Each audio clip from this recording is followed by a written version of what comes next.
Assalamualaikum warahmatullahi wabarakatuh. Saya Yudi Pramuko, tukang donat dari Parung Youtuber tertua di semesta. Sekarang jam 12 kurang 10 ya, menjelang pergantian hari kalau hitungan Masehi. Saya habis mandi setelah ngobrol lama di telepon sama Pak Mufid ya, dari Sumeneb. Dari Sumeneb, Madura ya, tinggalnya di Gresik sekarang dia. Ya bagian marketing dari usaha properti begitu, yang lagi ambles usaha propertinya, dan dia Pak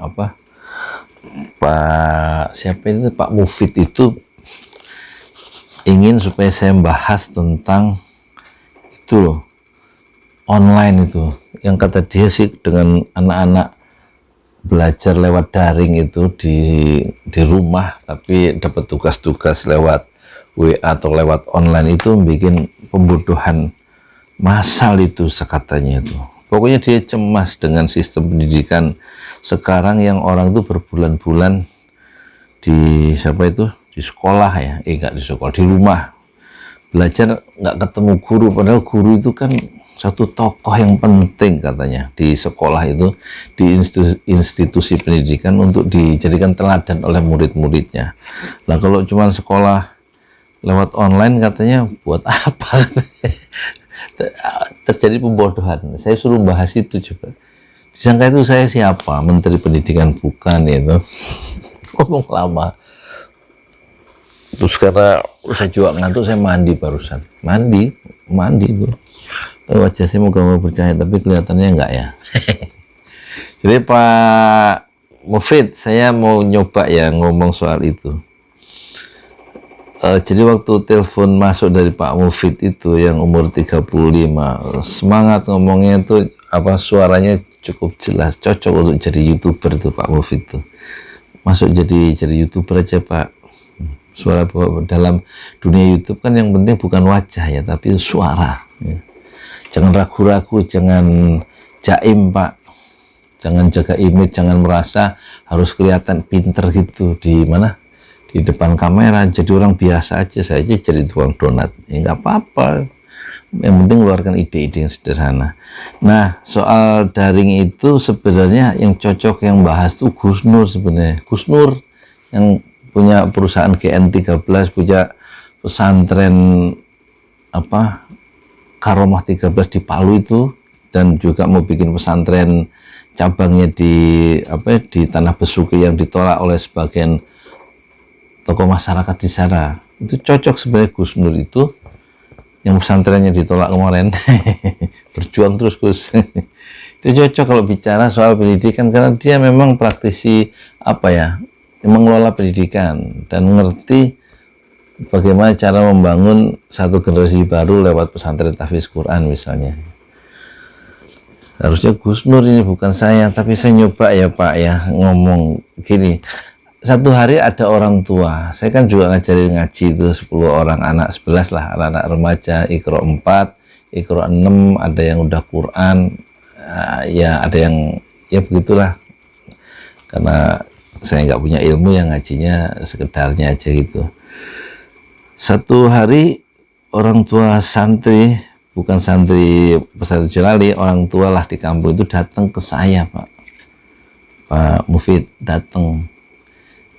Dia mengeluhkan seperti Bapak yang keluhkan soal anaknya yang sudah berbulan-bulan sekolah di rumah. Untung dia nggak bawa anaknya itu SMP apa anak SD. Dia bilang gini, ini gimana sih pemerintah ini, anak kok nggak sekolah di rumah berbulan-bulan. Anak saya itu katanya ketemu guru aja dia bego, apalagi nggak ketemu guru. Jadi dia itu bercanda, Pak, saya bilang jangan ngomong gitu, itu doa Pak. Jadi dia kesel ya terhadap sistem yang diterapkan oleh pemerintah ya paling enggak Nadiem Makarim ya. Kok anak-anak di sekolah disuruh belajar di rumah tanpa guru di sekolah gitu ya. Alasannya kan pandemi corona. Anak saya itu ketemu guru aja goblok katanya, apalagi nggak ketemu guru. Itu kecemasan, kegalauan yang bersifat umum, karena kita lihat itu keluhan-keluhan orang tua yang darah tingginya naik gara-gara mengatasi anaknya itu, yang nggak bisa dia. Jadi saya ingat gini Pak, ini sebelum kita nyari solusinya ya, saya ingat gini, waktu saya jadi UB dulu di Universitas Islam Negeri Syarif Hidayatullah Jakarta, saya kan pernah jadi tukang sapu di sana Pak, 14 semester tukang sapu. Satu saat saya nyapu di kelas ketika ada perkuliahan filsafat pendidikan Islam, mata kuliahnya itu. Saya lihat mahasiswa semester 7 tuh, saya nyapu, saya dengar diskusi mereka. Kan kalau di kampus UIN itu di Ciputat itu, kan setiap mata kuliah itu selalu diskusi Pak. Jadi kalau mata kuliah A gitu, 16 kali pertemuan ya 16 kali diskusi itu. Seluruh mata kuliah diskusi umumnya begitu. Nah, pertanyaan yang muncul dalam mata kuliah filsafat pendidikan Islam ya, itu begini, dosen tuh ngasih pengantar, mengapa sekolah itu diadakan? Kenapa harus ada sekolah? Kok nggak di rumah saja orang belajar, tapi kenapa harus ke sekolah? Akhirnya dalam diskusi itu berkembang, salah satu pikiran yang masih saya ingat itu, waktu saya jadi OB sekitar 35 tahun yang lalu itu, karena gini, tidak semua orang tua itu bisa mengajari anaknya katanya. Makanya diadakan sekolah. Orang tua yang tidak mampu mengajarkan pelajaran tertentu karena diserahkan ke guru, ke orang yang ahlinya di sekolah itu. Makanya sekolah ada. Secara sederhana gini, kan nggak semua orang tua bisa ngajari ngaji anaknya, diserahkan dia.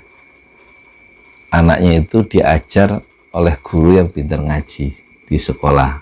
Itu nggak semua orang tua bisa ngajari IPS atau IPA ke anaknya sendiri kan, makanya dia kirim anaknya itu ke sekolah.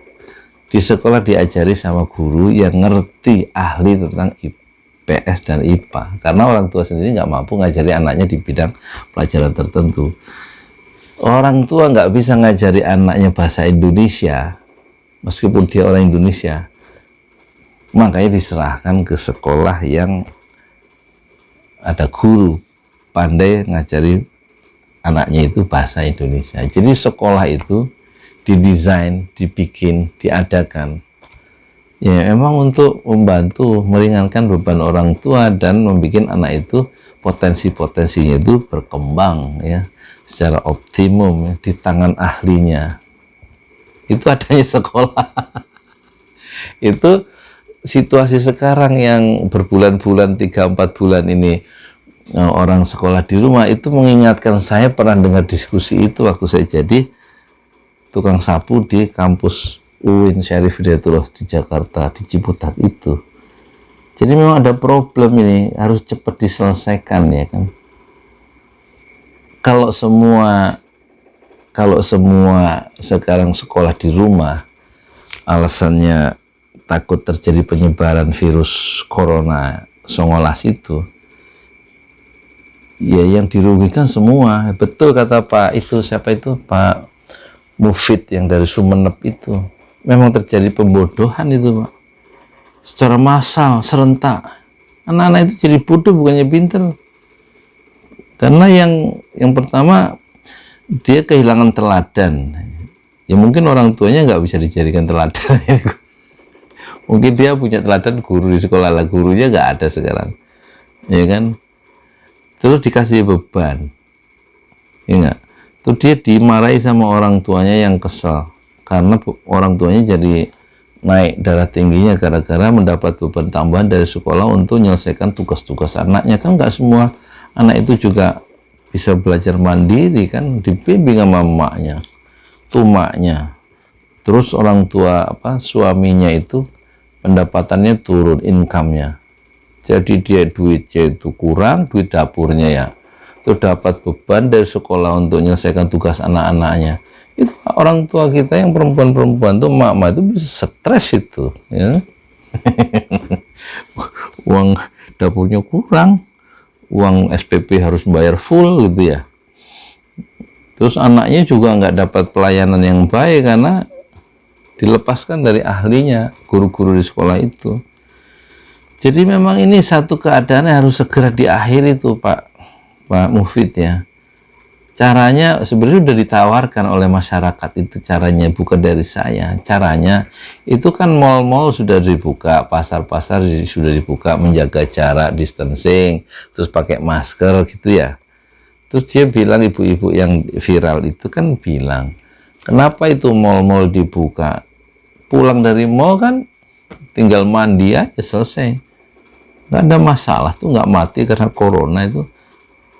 Kenapa sekolah ditutup, kalau dibuka lah sekolah itu ketemunya orang-orang itu aja. Ya tinggal diatur aja pakai masker, terus diatur jaraknya. Yang penting ada proses belajar mengajar dan ada gurunya supaya kita sebagai orang tua, kata ibu itu, nggak tambah darting katanya, darah tinggi. daring, online, daring. Tapi kita jadi darting katanya, gitu Pak. Jadi solusinya sebenarnya sederhana. Nah sekarang kita minta Pak Gus Nur itu coba mengangkat masalah ini. Gus Nur, masa saya ini tuan-tuan siapalah yang dengar ya. Kalau Gus Nur kan lidahnya itu setajam GN13 golok GN13. Hajar aja itu menteri Nadiem Makarim itu, kenapa sekolah kok ditutup gitu, langsung diputuskan untuk ambil keputusan politik, dan kemudian ayo sekolah itu dibuka kembali dengan protokol kesehatan yang ketat. Bisa lah, jangan lama-lama.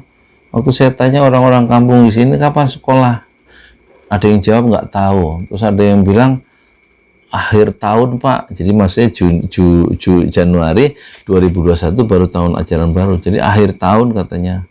Terus saya jawab, kenapa nggak sekolah akhir zaman aja sekalian? Jadi jawaban saya itu Pak ya, saya setuju dengan Bapak, terjadi pembodohan massal. Apa pertanyaannya, apakah ini didesain oleh pihak-pihak tertentu sehingga generasi yang sekarang ini, generasi corona ini, justru kecerdasannya menurun begitu ya, terjadi pembodohan sehingga mudah dikooptasi atau ditaklukkan oleh bangsa-bangsa lain karena memang kita itu nggak berpendidikan. Memang kita itu lemah dari segi pendidikan kan, kalah kita itu dari segi pendidikan kan berada di belakang halaman Asia, kalah kualitas pendidikan kita dengan Malaysia, kalah dengan Singapura, kalah dengan Vietnam, kalah dengan Hong Kong, kalah dengan Taiwan. Kita itu berada, Indonesia maksud saya, berada di belakang halaman Asia, bukan di depan. Nah sekarang sudah mundur, malah kita nggak disuruh sekolah, nggak ketemu ahlinya ya guru-guru. Ada pihak guru itu dengan berkelakar bilang ke orang tuanya yang ngeluh karena anaknya itu sekolah di rumah. Terus dia bilang, makanya emang gampang katanya jadi guru, ya jangan begitu kalau ngomong. Ya kita tahu guru itu pekerjaan mulia, nggak sulit ya, nggak mudah, nggak semua orang bisa menjadi guru Pak, karena perlu bukan hanya keterampilan khusus, tapi perlu kalau bahasa Belandanya itu, saya pernah dengar dosen di mana, saya nguping tuh waktu ada kuliah itu, saya nguping sambil nyapu. Kalau Anda jadi pendidik katanya, itu yang penting harus punya ruping. Ruping itu bahasa Belanda. Apa itu ruping? Ruping itu panggilan hati. Tanpa panggilan hati nggak bisa orang itu menjadi pendidik ya. Mungkin jadi pengajar bisa, tapi untuk mengembangkan potensi-potensi anak didik dengan penuh kasih sayang, dengan cinta, meskipun bayarannya kecil, gajinya kecil, seperti guru-guru madrasah di desa-desa itu hanya bisa dilayani anak didik itu dengan ruping. Ruping itu panggilan hati. Tanpa panggilan hati tidak bisa menjadi guru. Saya Yudi Pramuko, tukang donat dari Padang, YouTuber tertua di semesta. Fasbir sabran jamila, bersabarlah dengan kesabaran yang indah. Assalamualaikum warahmatullahi wabarakatuh. Jam 12:10 tidur ya, sambil mau tidur sambil tak upload, jadi insya Allah kalau Allah bangunkan saya tengah malam nanti, ini sudah bisa dinikmati oleh Pak Mufid dari Sumeneb. Makasih ya Pak ya, mohon maaf lahir batin, mungkin nggak sempurna ya, memang saya nggak pernah sempurna kalau bikin video.